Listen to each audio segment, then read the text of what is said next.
Yeah? Goedemorgen allemaal. Good morning, everybody. Yeah, good morning, you're right.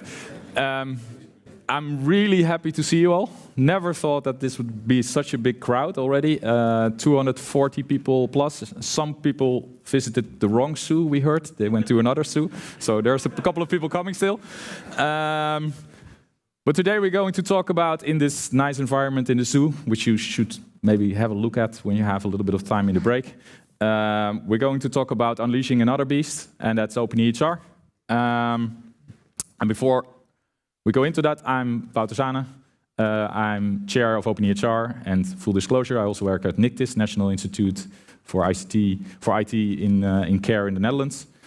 And I want to first want to start off thanking some people. This made this possible. That's our sponsors. So we have a couple of bronze sponsors. Ocean, who created a clinical knowledge manager and sells that. Ilionics, well, I think people in the Netherlands and everywhere know them from all kinds of services that they offer there. And silver sponsors, NeedUp, Code24. I forgot one bronze sponsor, but this is flipping through. It's going too fast. Masterclass openEHR. So everybody knows about that probably. So that's good. Can we go back? I think I made a bit of a boo-boo here in the presentation. It's a good start. Yeah, go back to the bronze sponsor. So Masterclass openEHR, they offer a first-class course, and you can find Jan in one of the orange shirts to talk to him about that. Then we can go to the silver sponsors. We have NeedUp, who's located here quite nearby, Groenlo, who offer services and an application in how you call that, home care and handicap care. And Code24, who started here in the Netherlands with the whole openEHR movement, and they are in mental care. And we're really happy to have them both because they have been our longest sponsors so far. They've been sponsoring us every time. Then Better. I think most people know Better from their platforms. If you want to know more about that, Anjay is having a talk at the end of the break, 13:30, here in the auditorium. And yeah, it's going to be a good story. And the last sponsor, if it goes to the next one, yes, Vita Group, who created the open source version of openEHR Airbase and maintained that. And Stefan is going to do a presentation in the Kilimanjaro Lodge for that.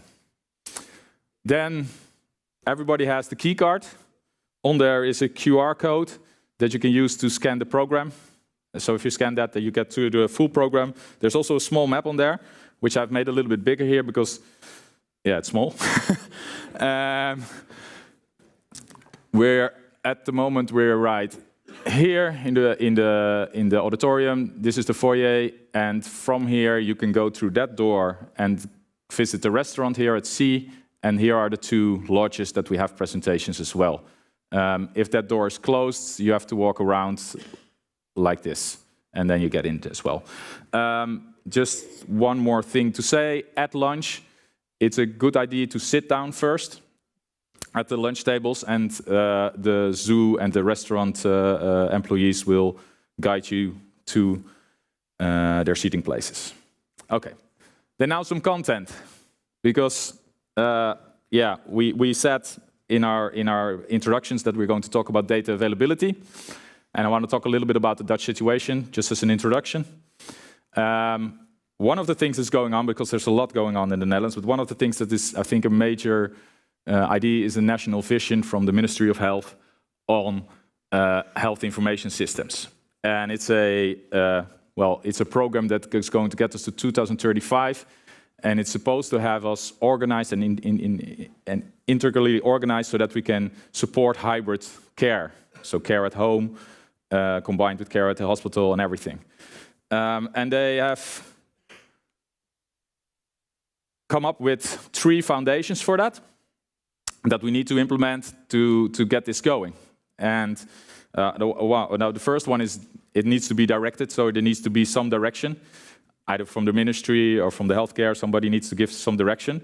It's not the most important point. The other two, I think, are more important. The second one is we have to try to get trust between healthcare providers. And what that means is that one provider has to trust the data of the other provider and is not going to copy the data anymore, but is going to use that data as it is available. And that's data availability. And we want to give a little bit of a vision about what we think data availability should be. Because if we look at data availability, we think, well, that's a nice picture. But everybody has a different picture in his head about what data availability is. I've heard, yeah, data availability is just giving people access to the data, and then I can take the data and copy it into my own files and go on with that. And that's not the vision that we have. So these are the 4 guiding principles that the ministry came up with for healthcare, and they are all about data availability. One is that citizens, as well as healthcare workers, need to be able to access the data when they need it. It needs to be available for secondary use, so for research. And it should, and this is actually quite nice, because that's what we are saying in openEHR as well, we need to separate the data from functionality, so data separated from the applications that use the data. I think that's really, really good. And also that should open up the market for all kinds of software developers and software development companies to get into the market and innovate there. Well, last thing then, what is that for us? So for me, this may be a personal note, and this is where I think where we should go, is trying to create a single EHR for a patient. And with that, I don't mean that we have to have a physical single EHR for a patient, but we at least have a virtual record for that patient, meaning that data can stay at different care providers, different regions maybe even. But we're using that in a federated way so that all the data on the outside looks like it's coming from one EHR. And what do we need to do to get there? And that's the transitions that we have to make. For one, we need to stop exchanging data every time. We're probably not going to stop right now, because this is the best way to do it. But at some point, we need to go from exchanging all the data to more consulting data. So you're just looking at the file and not taking anything out unless you're going to work with it and modify it, or for some other reasons use it. Then we have to go from a care provider's orientation. So the care provider has his own database with the own patient file, now to a patient orientation where patients have their own file. And it's even a person orientation, because it goes wider than healthcare alone. Also a bit wider, you could use this. And then we have to open up all these data silos. I think most of you heard about data silos from different brands like Chipsoft and Epic. We need to open them up and support openEHR, open APIs. There's actually a strategy at Nictus being developed of how we're going to get there. And then, yeah, we need to go from the monolithic system that we have now to that separation of data into a data layer and the applications on top. That will help us innovate. And then one, I think, not a lot of people are getting, but that's how we're organized right now. Right now, we're organized like a point-to-point, yeah? So we have an exchange from care providers to maybe a general practitioner, and we have standardized that for that workflow. So for everybody in that workflow, we can standardize that.